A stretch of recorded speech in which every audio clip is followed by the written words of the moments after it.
at a certain point, we were actually about to run out of money. And Michael and I were like fighting every day. And he's like, well, let's go back to LA. And I'm like, no, I came to Europe to travel and play music and make a career. And I'm going to find a way to do it. Well, you know what I had to do? I had to teach myself how to book a tour. I'd never done it before. And I got a music magazine. This is in Holland. And I saw these clubs, and this was before, emails and internet really. I had to pick up the phone and call all these clubs, spend 8 hours a day calling. Hello, we're Bright Blue Gorilla from Los Angeles. We want to play your club. Do you speak English? And sending out all these cassette tapes. And sometimes it took like 10 phone calls, or the person is only in on Tuesdays at noon. It was hard. But I finally got through, and by fall, we had 50 shows booked. I'm Srini Rao, and this is the Unmistakable Creative Podcast, where you get a window into the stories and insights of the most innovative and creative minds who've started movements, built thriving businesses, written best-selling books, and created insanely interesting art. For more, check out our 500-episode archive at unmistakablecreativecom. Doing creative work can be kind of lonely, and that's why we built the Unmistakable Listener Tribe. The tribe is a community for professionals to connect and support each other. Everything is designed to help you grow your business and share what's working and what isn't. And that's true whether you're a business owner or an artist. You'll get access to feedback, live conversations with guests, and so much more. By joining the tribe, you become part of a community of creators who all support each other, and it's completely free. Hopefully I'll see you there. Visit unmistakablecreative.com/tribe to join. Again, that's unmistakablecreative.com/tribe. Michael and Robyn, welcome to the Unmistakable Creative. Thanks so much for taking the time to join us. Thanks for having us. Absolutely. So I found out about you guys and your company, Bright Blue Gorilla, when you guys wrote in. And when I saw what you did, I thought, wow, this is weird and it's cool, which meant kind of a no-brainer for me as having you as guests. But before we get into your work, I want to start by asking, what did your parents do for work, and how did that end up shaping and influencing the choices that you've both made throughout your lives and careers? Interesting question. Well, my dad was a salesman. And his grandfather, who came over from Europe in the 20s, he started a business in New York. And it was like stainless steel, giant kettles that you cook bagels in, or certain kind of metal that they used on ships. So my dad came out to California with my mom in the 50s. And it was great because they were the first of the family to travel and get out of New York and leave the tradition. So my dad and mom really had a pioneer spirit of coming to a new place and setting up their lives here in Los Angeles. And I think that really influenced me, that it's okay to go to new places and reinvent yourself. And plus, my dad, being a salesman, was a real people person. He's always been really good with people, very friendly, not afraid to talk to someone he doesn't know. And that came in handy when I started booking our concert and film tours, because you have to talk to a lot of people. And you have to be persistent because you get a lot of no's along the way. So I think I picked that up from my dad. And my mom, mostly a homemaker, but she was also into market research for a little while. And an artist. And she's actually a pretty good painter. So I think that influenced me. Plus, she always liked to wear bright colors. Yeah, that's right. Also, they're very open-minded too. That was the thing. When her parents came to California, they went native, as opposed to New York, and they really got into like the yogurt and the self-help things and the therapy encounter groups and all this stuff. That's true. Yeah, so it really did help broaden their horizon. What about you, Michael? What about? I thought you're interviewing now. Oh, Robyn's interviewing now. Sorry if we took the mic to you. I was gonna, I don't know if I should say my father was a hitman for the mob, but I guess I already said it. So no, I'm totally kidding. He was a psychiatrist. Well, same thing. The same thing, basically. Yeah, I was about to say that's kind of the equivalent. Yeah, there's not much difference between the two. Yeah. So he was that he did that, and he hated it all his life. He hated his job, listening to people's problems all day long, and so he became later in life. when he retired, he lived to be 98. And from about age 55 or so, I think he retired a little early. He started being a craftsman, and he learned how to build wood cabinetry and adobe walls and buildings and do stucco work. And he lived in New Mexico and became basically like a sort of a self-made rancher farmer guy. And he loved it. He really reinvented himself. And he was extremely happy with that new lifestyle the last half of his life, that's pretty neat. So and my mother was an artist, and my mother was probably the bigger influence. She was a completely out of the box person, really a free thinker, great storyteller. Some of my siblings, brothers and sisters, questioned the veracity of her tales, whether she's making stuff up, but I didn't care because it was just great. Her stories were great.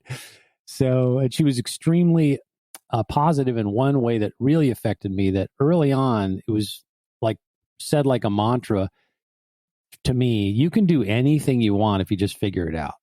That was it. It's like any problem I'd have, she said, you can do it, just figure it out. And I would figure it out. And that was really helpful. And I think most of the friends we have that have trouble in their lives often had really negative things from their parents early. Like, who do you think you are? Or, you can't do that, or this or that. Mine was exactly the opposite. So I think was very significant for me. And her love of politics influenced you. She was a politician near the end of her life too. She was a elected official for 2 terms in New Mexico. So I was always interested in politics. And around our house, pretty neat place. Around our house, I lived with my mother. She had, because your parents got divorced. Yeah, they got divorced. She had governors and lawyers and top journalists and a cavalcade of political people coming through all the time for dinners and drinks and this and that. So it was quite an interesting, and even European exchange students. That's right. Yeah, that's right. Yeah, that's true. Yeah. Oh, there was one significant moment. My mother was very, as I said, a free thinker. So she would invite people to stay that she thought was interesting. And at one point we had this hippie caravan come through when I think I was about 7 or 8 years old. Yeah. And these hippies came, literally, they pulled up in a bus in front of our house, a school bus, and they lived with us for like a week. And I was asking them questions. Well, what do you guys do for your job? And they're like, oh man, we just do whatever we feel like. I make jewelry sometimes, or sometimes so-and-so will whatever. And I was like, and we just travel and we do whatever we love, That was just sunk in. I was like, you can do that? That's a job option, It was pretty funny. And that was my background. That must have influenced the VW van we bought years later. Yeah, for sure. Well, so Robyn, you mentioned this sort of pioneering spirit that seems to have remained, present in your adult life. And I feel like kids have that sort of almost inherently. And then, they get socialized, with parents, peers, schools, society, whatever, and they start to lose that. One, why do you think that happens? And 2, how do you get it back? That's a great question. I mean, so much of our schooling does not encourage people to think for themselves or to think outside of the box. I mean, I definitely had some great teachers along the way, but I think our schooling system, especially in America, is really to turn you into a good worker bee.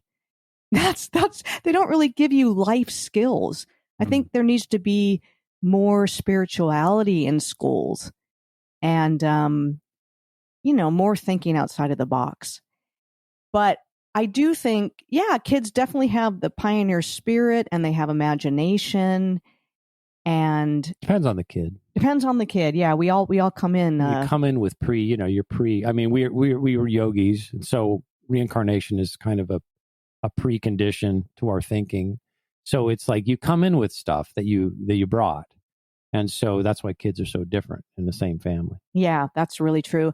But my parents have always been really supportive of me as an artist, as a musician. And they, supported me. Your biggest fans. Really. My biggest fans. And they came to all my shows in the early days when I used to play the clubs in Los Angeles. They encouraged me, to learn piano and guitar. And I took voice lessons for many years. that makes a big difference, I think, when parents encourage their children that are dreaming of things. I mean, later, it was like, well, how are you going to make money? You need something to fall back on. My parents definitely got into that too, but they really supported my choices in my life. Yeah. Yeah, they and did. that makes a big difference. Up to this time, to this day. Yeah, to this day. And they know we're outside of the box, or like you started by saying, we're a little weird. That's why you were drawn to us. Yeah, why should you do the same thing everybody else is doing? Right? As far as getting things back, like every choice you make, leads to something. And here's the thing, for anybody that feels like they're stuck, they put themselves in a corner.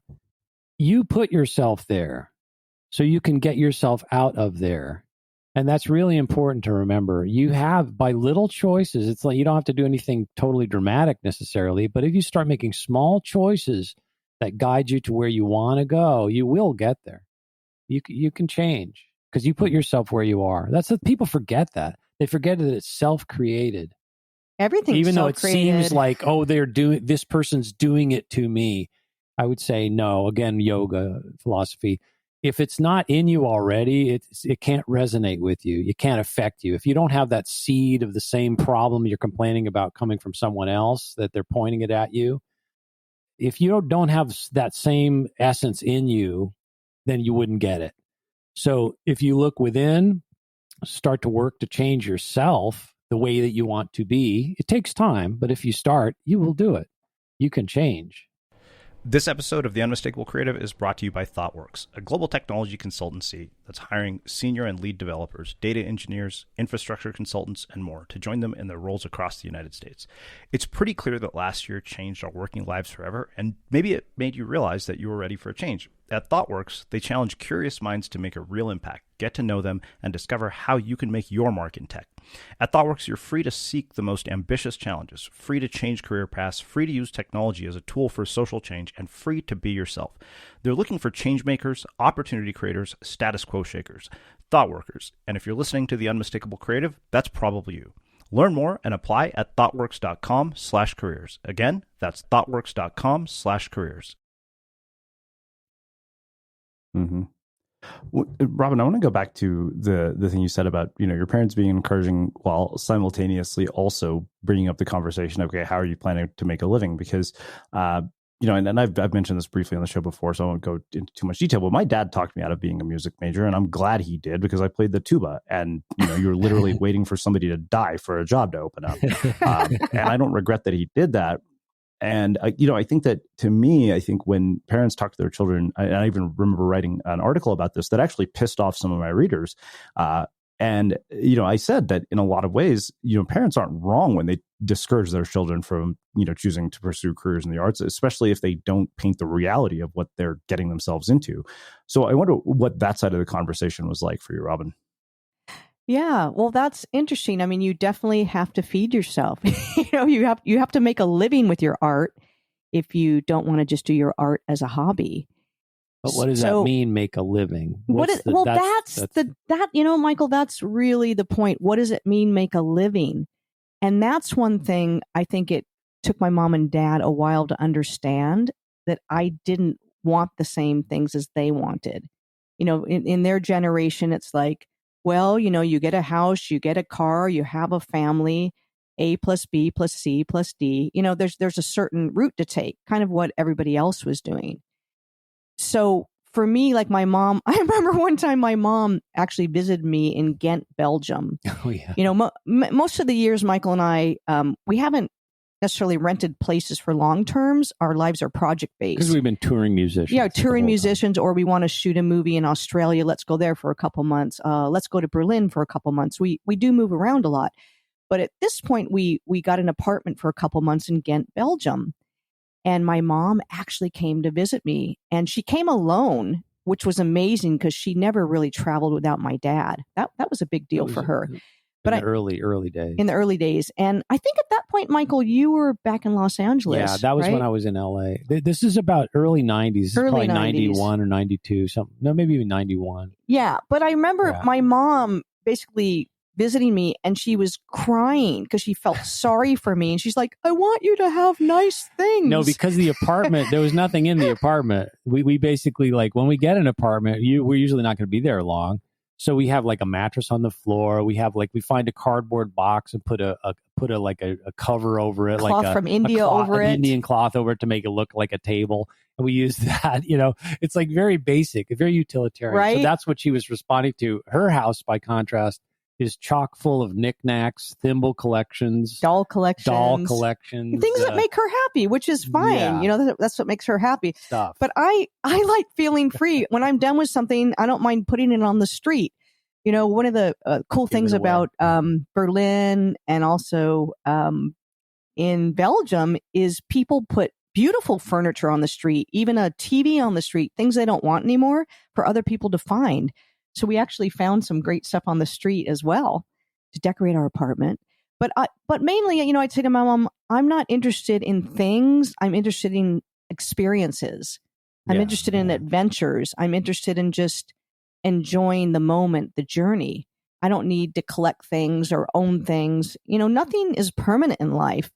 We fool ourselves. We set up our house, all this stuff. We gather all this material stuff, and it's okay to enjoy it, but not to be attached to it. Some people, it makes you feel safe. It makes you feel like you have a place in the world, but it's false sense of security. Yeah. Anything can change at any moment. You're going to have to, get rid of this stuff one day. You don't take it with you. And then you get all your stuff. And for instance, let's say you work at a job for years and years that you really are not happy, but you're like, well, one day when I retire, I'll do what I want. It's all about, then. And then it's time to retire and you get sick and you don't have the energy to travel anymore. So Michael and I, we kind of did it backwards. We're like, we're going to do what we love now and we're going to take risks and we're going to have adventures. And maybe we won't make a lot of money along the way, but we're going to have a lot of great experiences. And I feel like one of the richest people in the world, but my, bank account didn't show it. And in the early days, we actually didn't even have a bank account and we traveled with a cardboard box we kept our money in, and it was so freeing. It was so simple and uncomplicated. Yeah. I love that period. Yeah, I think the thing is also, well, our lifestyle is a little weirder than most people's, because if you're a homesteader, which we use that term, if you're in one place and you're not going anywhere, that's a little different. But for us, we were always able to move because of the job, because of touring, and then later filmmaking. And when we would make a film, to promote it, we would tour with the film in cinemas. That's what we've been doing since 1990. And movies for the past 15 years, but music for 31 years. And so what we did was, what we found is that we had so many friends around the world. And literally, we have a database that we've kept since the early days so that we can remember everybody's numbers and all that stuff.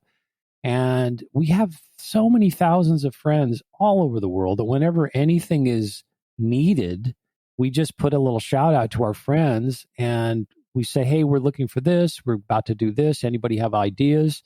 We have this cavalcade of abundance that comes our way to help us manifest. It's all about community. And when we first amazing. Started Srini, though, we didn't know anyone. We knew one guy on the continent. When we landed in Amsterdam way back in 1990. But I think here's the thing. Also, back to my mother.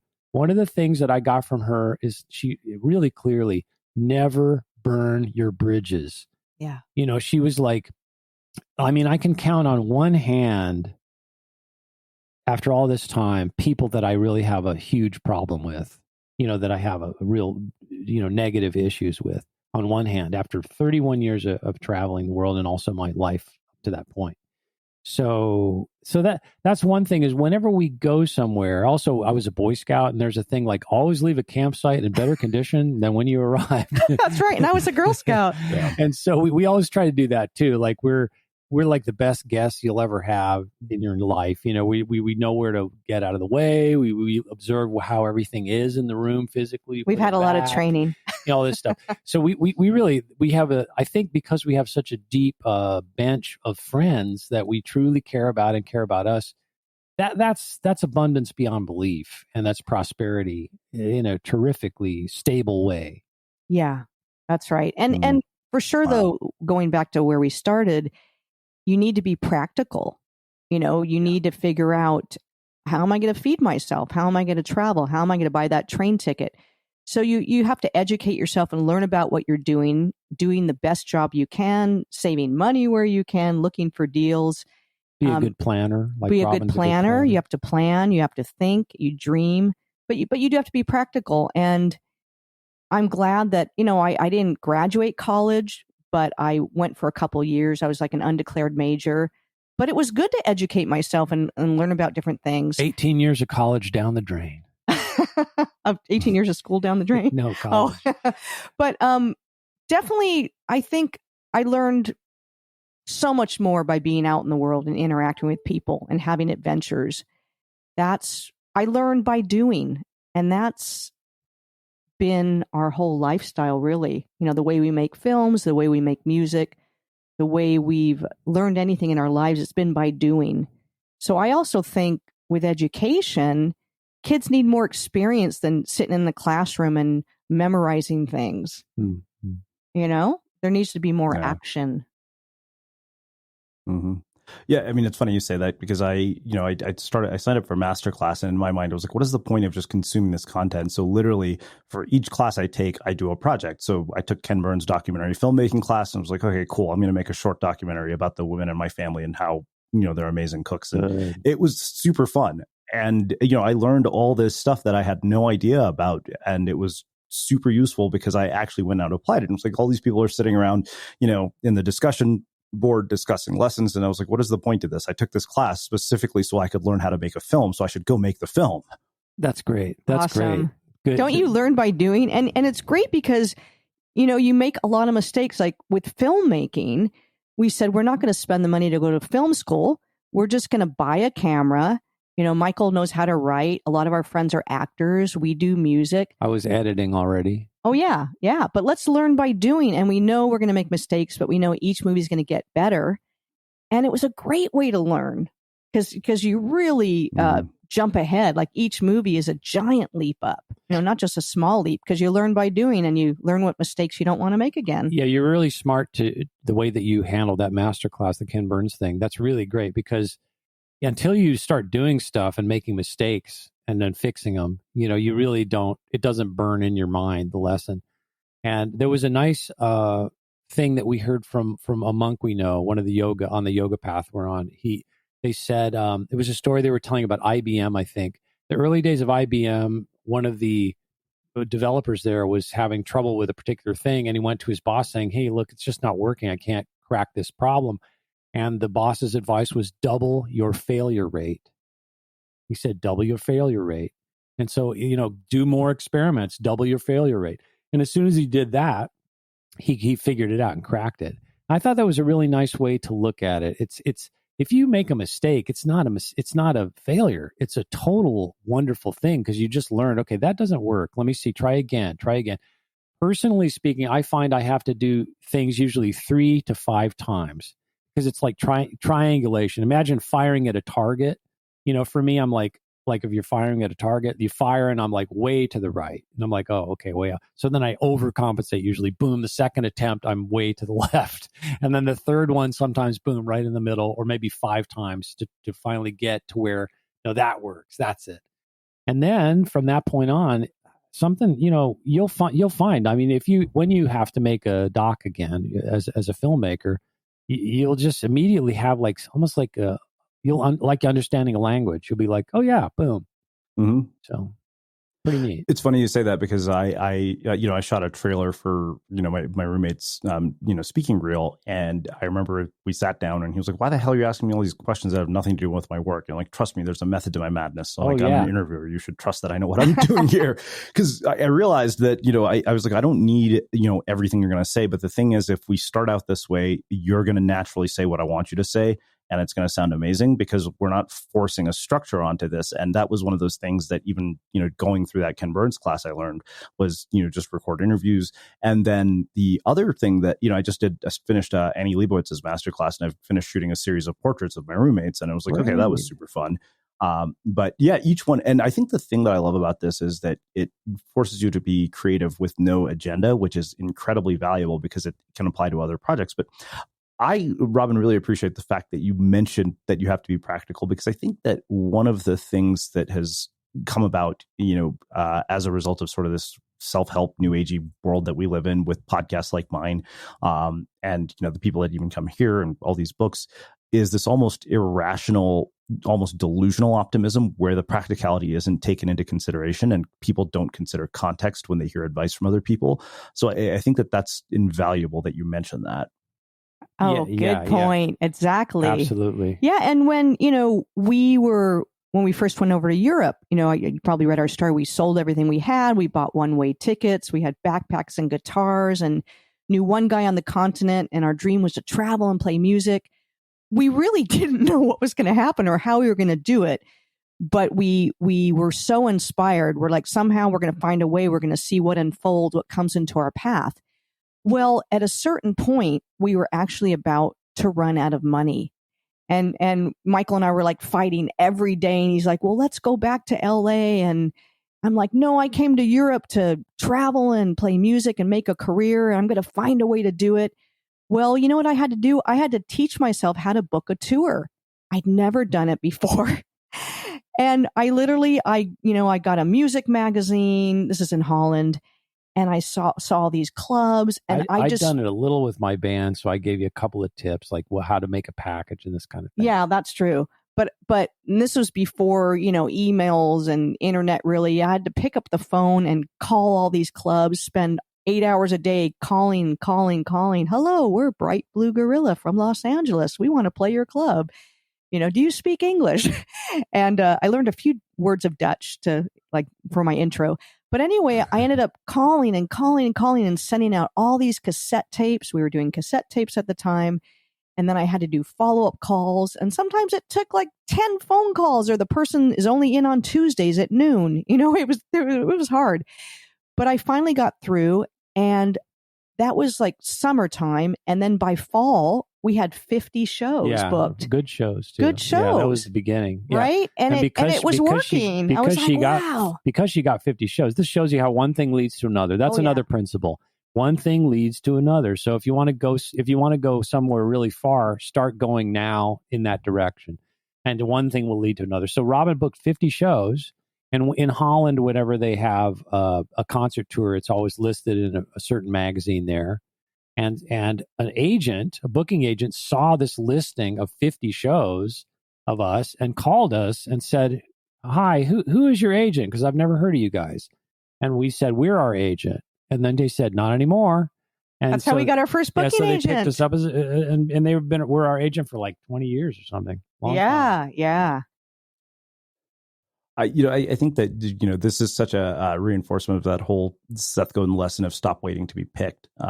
And pick yourself. And I think the other sort of insight for me is that, you are basically demonstrating this idea of the fact that this is not the field of dreams. It's not, if you build it, they will come. Like, you have to tell people about what you're doing. Yeah, that's exactly. Right. Yeah. Right. And that, I like what you just said. One of the reasons we left Los Angeles in the first place was we said, we're not going to wait around here to be discovered by a record company to get permission to do what we love. And in LA, especially at that time, I'm sure it's the same. The artists would play the clubs for free. You had to bring in the audience, and you were hoping somebody from a record company would be in the audience who would discover you to give you permission. You're working a full-time job, doing your music part-time.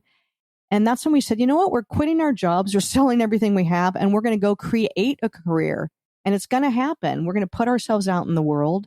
I think another principle that I think if you really want to succeed in something that's new or that's not obviously, there's not an obvious pathway to it, you need to get used to discomfort.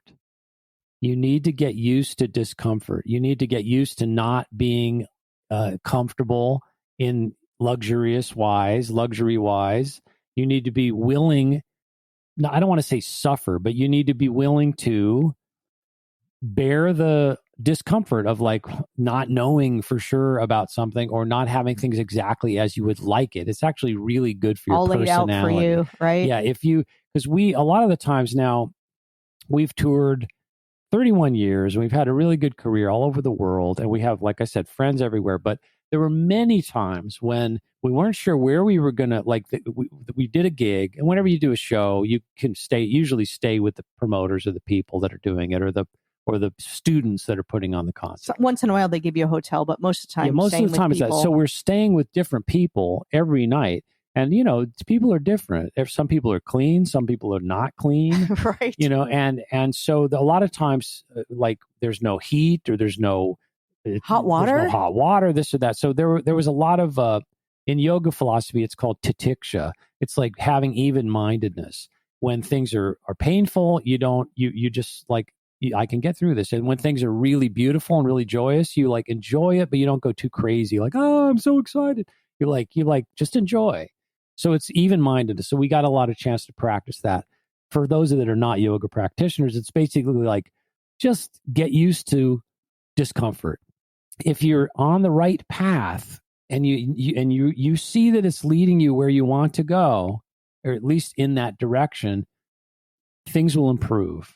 It's worth all the ups and downs. You have to be willing to go through that. Yeah, there's a lot of ups and downs and surprises, and everything is not laid out for you. Where, you have your struggles when you work for somebody else too, but you're going to get your paycheck every week. Your day's laid out for you. You know what to expect sometimes. But think about it for a second. Honestly, if you've ever had a job, which I know we've all had jobs that we didn't particularly like, if you have that for a couple of years, you're going to see a lot of the times you're not really enjoying it. It's like you're suffering in a way, to use that word. You're not digging the job, but then you get the paycheck and good, okay, at least I got, but with our own dreams, like our own dream job, we sometimes expect it to be perfect, right? Angelic all the time. And it's no, it's no better or worse than getting a job with somebody you don't like. There's 33% of the time it's horrible. 33% of the time it's amazingly great. And the other 33%, it's kind of somewhere in between. Isn't it? Mm-hmm. Yeah. Yeah. I mean, I remember very distinctly my old mentor, Greg, said, okay, he said, for every intention you have, make a counter intention. Because he said, no matter what you get, even if it's something you want more than anything in the world, something about it is going to suck. He said, you want a TV show? Great. Now you're so famous that you can't even go out to dinner at a restaurant without people bothering you. And he said, nobody ever sees that side of this. Yeah, that's great. That's great. And if you know that, you got to know that. And if you know that, you go, okay, well, this is fine. That's normal. I'm on the road, so that means, so now I'm going to have, some rough nights of sleeping because I can't sleep very well when I'm moving this fast around the world. But then you catch up and you feel good again and you keep going. Yeah, I know what you're getting into. Know what you're getting into and be patient. Just take it, back to yoga for a second. If you have some kind, it doesn't have to be yoga meditation, but some kind of inward looking practice, which is regular. That's a really important word. It needs to be regular, like you do it a couple of times a day, every day, and you don't miss it. Also couple that with some kind of physical energy work to where you're keeping your physical form more or less in harmony.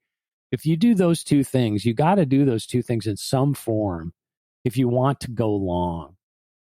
Otherwise, something will happen and you'll burn out. Or there'll be a big problem. Right? Well, because those kind of practices awaken your intuition, which really keeps you on the path you need to keep on, no matter what your life choices are.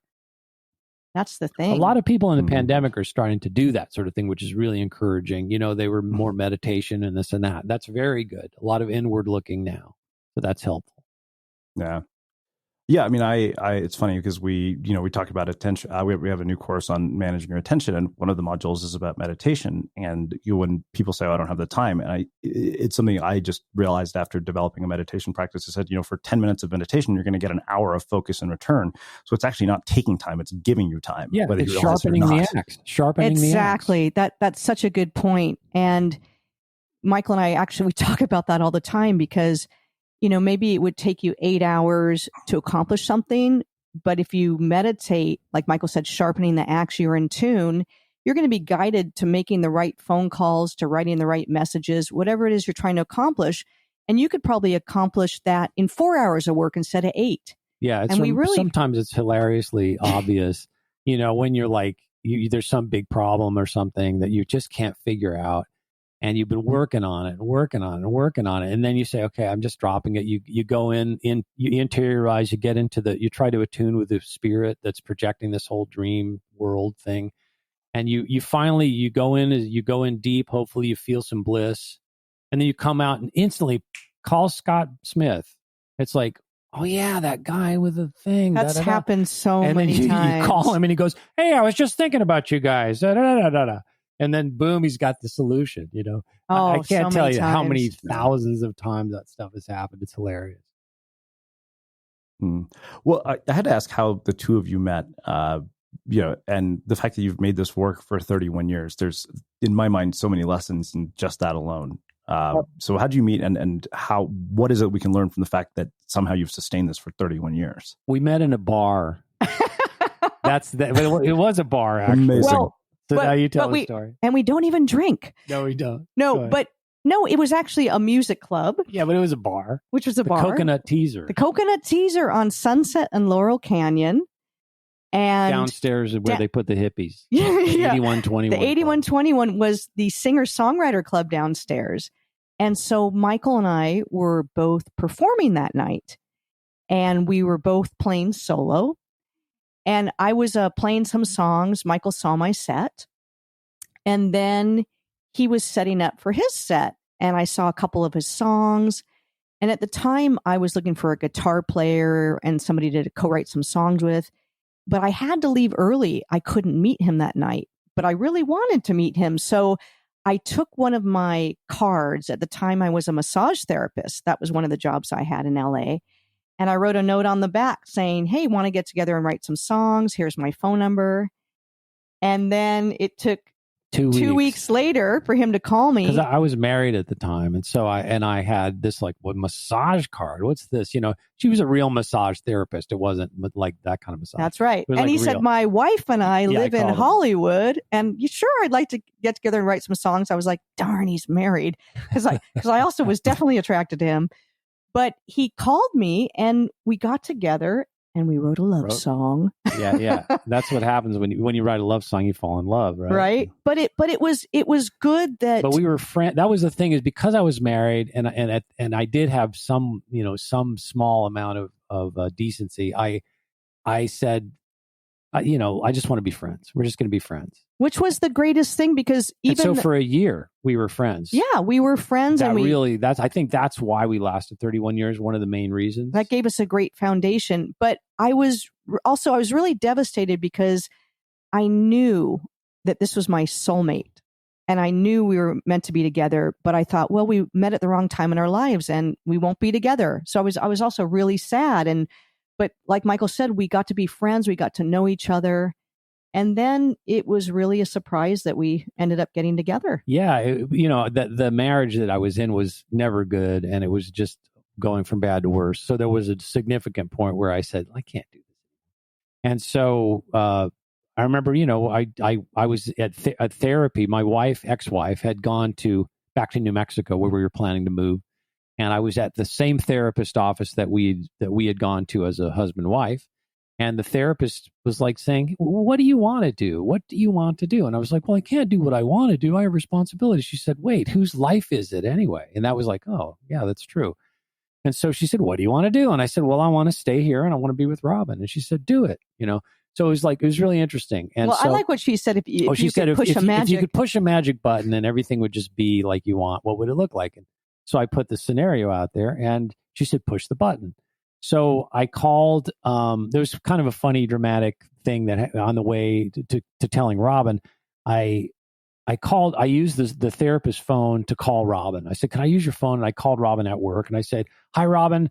I just wanted to tell you, I'm getting a divorce. We're going to be together. I'll see you later. And I hung up. I was like, what? And then I was freaking out. Yeah, I was like, what? I really didn't think that was going to happen. And then, of course, I was afraid that I was just going to be the transition woman. Maybe it's not good to get involved with somebody that's 31-year getting a divorce. So 31-year transition. So anyway, I hung up the phone and I leave the counselor's office, and I'm driving on Hollywood Boulevard, and I've got Bruce Springsteen playing in the radio, and it's a beautiful day.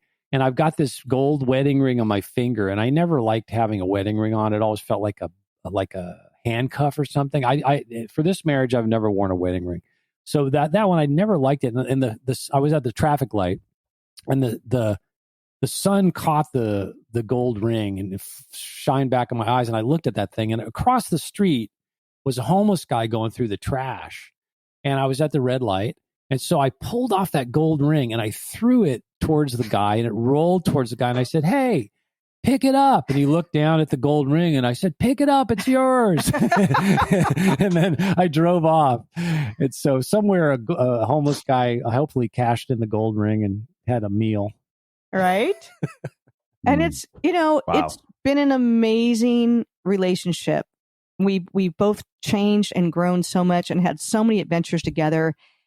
In the early days, we did fight a lot, though, because we're both leaders. We're both really strong people, and we had to learn how to work together. I mean, before we got together as a couple, during our first rehearsal, actually, we had a fight. Yeah, and I said, I don't think we can work together. That's what Michael said, because I was telling him how I wanted the guitar played, But we got tools, and we both had done therapy, and that really helped because we learned how to communicate. One of our rules was never name call. Let's talk about the issue. Let's keep the respect, and never brush anything under the rug. Especially in the early days, we'd take 2 hours just to talk about something, to work out a problem. We worked through everything. We didn't leave anything undone. Yeah, that was good. Kept communication open. And we were always met, not really in the first year, but it took you a little while to start getting into meditating. But then we've meditated together ever since. And we meditate quite a bit. We belong to Self-Realization Fellowship, which is Yogananda's path. And he really emphasizes meditation, daily meditation, as much as you can handle in your time of your day, as much as your schedule will handle. And so we meditate an hour in the morning, an hour in the evening, and we never miss it. And then we do like another half an hour of energy work, which is kind of like Qigong, 15 minutes in the morning, 15 minutes in the evening. So that's real regular. But that particularly, I tell you, that works out so many problems, relationship problems, without ever a word being said. Keeps us in harmony. As soon as you go inside and you're sensitive and you're really plugging in, you're really aware of maybe something you did or said that wasn't good, and you immediately want to fix it. Also, the beautiful thing about any kind of decent spiritual path, any kind of real spiritual path that works, is there's an element of forgiveness in it. And with any person, any human being alive on this planet, there's going to be a lot of need for forgiveness, because this is one giant trap, of stupid things you can get involved in here. So that's what's saved us too, is that part of that. Yeah, and we're best friends. Yeah. I mean, that's the thing. Yeah. We were best friends when we met, and we're still best friends, and it only gets better the more we get to know each other. After 31 years, you keep learning new things. And as we get older, we're looking forward to drinking more soup together and perhaps picking out a walker when the time is right. No walkers. No We've walkers. talked about it from the standpoint of your relationship. Let's talk about it from the standpoint of your work, because this is something I've asked probably every musician I have talked to on this show. I think we're probably close enough in age that you probably remember who Criss Cross and the Spin Doctors were. Yeah. And the thing that I've always wondered is, why do you have musicians who become like the Spin Doctors, and then how do you have Bono, who transcends 4 decades and still remains relevant in culture? What's the difference? Gosh, that's a tricky one. I think basically it could be partially. Also, I think of David Bowie when you mentioned that, because he kept reinventing himself and he kept coming out different ways, and he really stayed relevant. Bono's actually really got a spiritual side to him, that too. doesn't he? Yeah, very authentic. I think that's probably the word, authentic. I think that's also Springsteen has managed to stick it out and be, more or less true to himself in a way, and also sort of reinvent himself over the years. But I think it's probably authenticity. And I would say that with most people, there, in the business side of things, I'm sure there's an element of marketing and all that also makes somebody have longevity, and whether or not they've got backing. But in a more visceral sense, I would say it's authenticity, is that they're not afraid to experiment. They're not afraid to change, and they're not, and they're sincere in what they're expressing. So that's probably it, I would imagine. Yeah. Of course, the Spice Girls, I always loved them. I thought they would last forever. I was really disappointed when they broke up. They had a pretty good run. They were authentic, especially Sporty Spice. Yeah, I mean, yeah, some people probably don't know what we're talking about because they really kind of disappeared. Yeah. What'd you say? Well, I mean, I listen to Hanson when I snowboard. Bop is one of my snowboarding songs. So, that's great.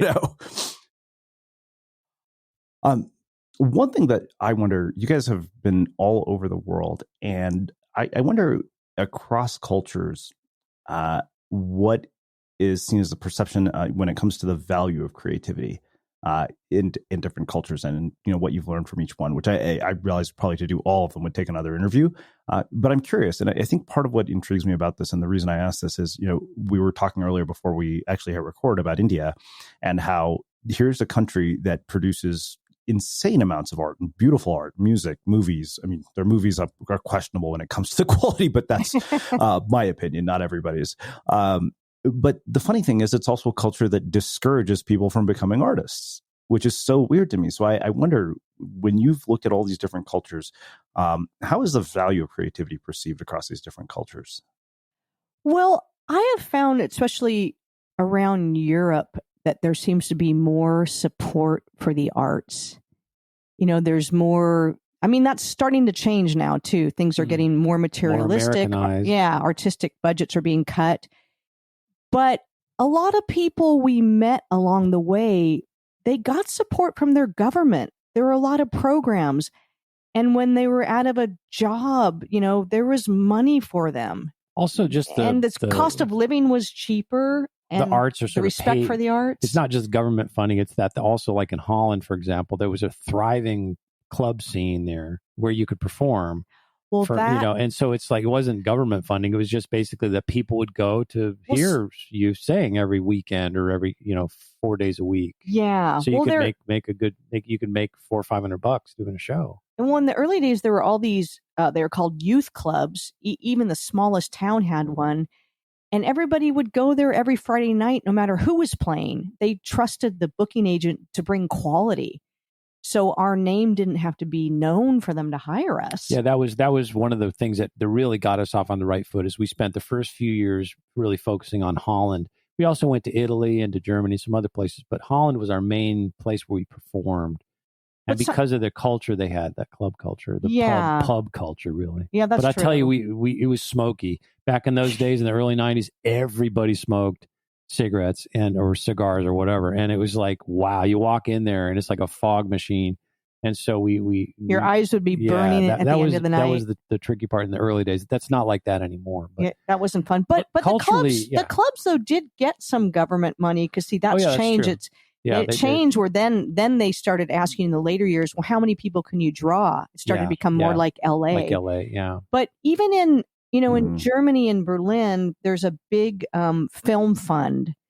And it takes a lot of work. It's not necessarily easy to get the money, but it's there. It's there, yeah. And it even, funds movies that aren't necessarily commercial. Yeah, that's the but good they're part. artistic. Yeah. Right? I think the difference between America that I've observed and the rest of the world is, here, if you're famous, it's really great. That's like value. If you're not famous and you're new, well, they're like, well, you haven't had your break yet. You go for it, kid. But if you've been doing it for a while and you're unknown in America, it's kind of like, well, why aren't you famous? What's wrong with you? Go get a real job. So the thing is, I think with Americans, though, I think as a culture, it's always been very utilitarian. Like, for example, artists here that were really artisans, the people that were in demand were the ones that made the wagon wheels, because they needed it. It's like, I need wagon wheels. So if you're an artisan and you can make a round wheel that works, then you get work. If you're just decorating the thing, well, that's totally not necessary. We are very utilitarian here. So maybe that's part of it with America. Because even a lot of the architecture in Europe is just so beautiful, and the way they light things at night. Yeah. It's more. It's not just more, strictly for use only. It's like some beauty in it. But of course, American architecture, we've got some that there too. But I don't know. Is it maybe there's something to that? I don't just seem like more respect for the arts, and it seemed like because we were artists, so many people around the world in different countries were willing to take us in. Yeah, that was great. So That's there's something to that. Yeah. Yeah. So I'm so glad you guys brought up the whole idea of fame because, you have artistic careers that predate social media and the internet. And I don't remember who it was. Somebody recently was on the podcast and said, you can become famous overnight because of social media. That doesn't mean you'll be successful overnight. And I've been meaning to write about that. But one of the things I wonder is what you've seen as sort of the downsides, because I feel like what has happened in my mind, and, they're both pros and cons. I don't think I'd have the career I do if the internet hadn't made the tools possible. But there's sort of this shift to, an excessive focus on metrics and not nearly enough on mastery, where people start to confuse attention and accomplishment. And I wonder, having sort of been, in the arts for so long, in a way that predates social media, what you've seen as trends in this, both that are good and bad. Yeah, it seems like just because something gets a lot of hits doesn't mean the quality is there. I think that can be missing a lot. And why do things go viral? They don't always go viral for the right reason. No, there's too much, and there's too much of everything now. I mean, that's a big problem. To me, the obvious for us personally in our business, the downsides are everybody in the world is making a music now. Everybody in the world is making movies now. Everybody in the world is blah, blah, blah. So it's like, that's the thing. It's nice that people have a movie studio in their pocket with their iPhone 12 for $1,200, whatever it is. And, they can make they can make a feature film with it. They could, but the downside is that everybody's doing that. So the price point on stuff is like, I just looked at one of our songs just a couple of weeks ago. I glanced at what was it? A Spotify thing. So one of our things had like 6,000 downloads. And we got like 14 cents for it. Yeah. And it's like, if I'd sold 6,000 records, I would have $6,000, even at a terrible rate, of royalty rate. So it's really, that's too bad. And one of the things I hope they address is the fact that there's this sort of pyramid vacuum cleaner sucking thing that's going up to about, 500 people in the whole world or less. The people that own the Amazons, the Googles, the this, the that license the music. Somebody owns Spotify, and it's one of those, 100 billionaires or whatever. And so they're able to leverage all the little musicians to sell their stuff for nothing, for pennies on the dollar, or actually pay the musicians pennies on the dollar, or not even pennies, pieces of pennies. And yet they are making a lot of money. So I hope there's some kind of evening out of that where it's, I don't know if that eventually, I'm sure that will come. I'm talking about hundreds of years. It will come to be more worked out. But people don't, it's nice to have access to stuff, and you can discover new people you would have never discovered, and to meet people around the world on the internet. And there's great stuff that connect us all. Right. But I also think people become spoiled. There's too much of everything, not as much appreciation. You can throw away things too easily. It's really quite a mix, isn't it? We've focused mostly on the in-person, live events, and also we make movies, so that's a virtual thing we're doing, which requires a few hundred people being together for a few months to make this movie, and then we take it on the road and tour with it. So we've always been more about the experience, the live experience, person to person. Yeah, and of course with the pandemic that went away, and so what we're that is still fairly useful to people once the pandemic is over, which it is coming. We're going back to not normal, but post pandemic. There's nothing like a live event. A live event, an experience. Right? You still can't totally replace an actual experience where you're in the room with other people doing something, having an experience. I think that'll always be special. That's always good. Right? Fortunately, that's what we've focused on. Wow.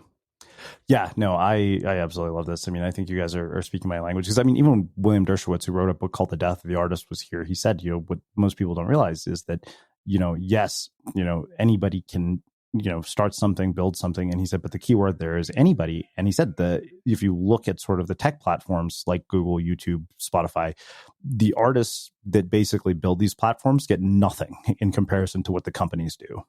Yeah, it's crazy. I mean, with somebody's got to look into that. Right. Some of our streaming movie platforms, I think we get 6 cents an hour. I mean, it's crazy. Yeah. 6 cents an hour. That's what they pay when somebody watches our movie on Amazon Prime.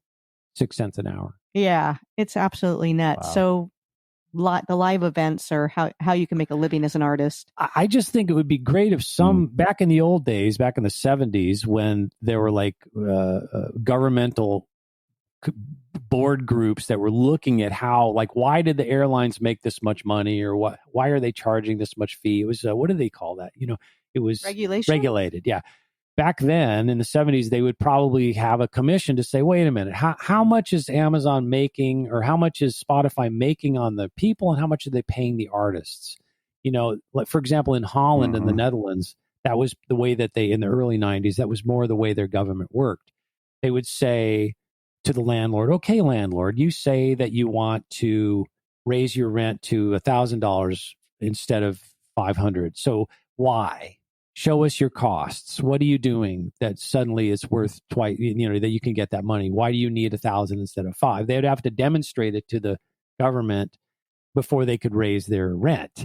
And the government was pretty fair about it. If they said, yeah, okay, your costs have gone up 30%, so you can raise it 40% to make a little more money. But they wouldn't just let them, like American style, like, hi, Mr. Person that's been renting my apartment for $1,000 a month.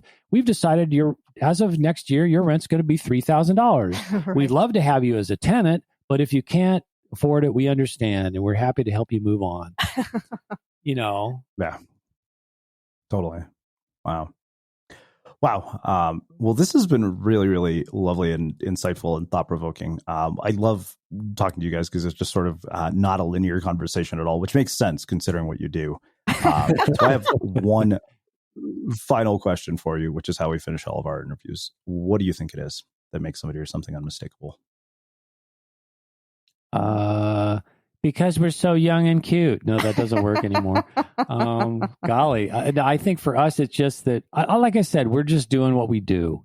We're being true to ourselves. And even the songs that we write, it's because we feel like writing a song like that. If we make a movie, it's like, oh, wouldn't it be fun to do a movie like this? Oh, that's funny. Let's do that.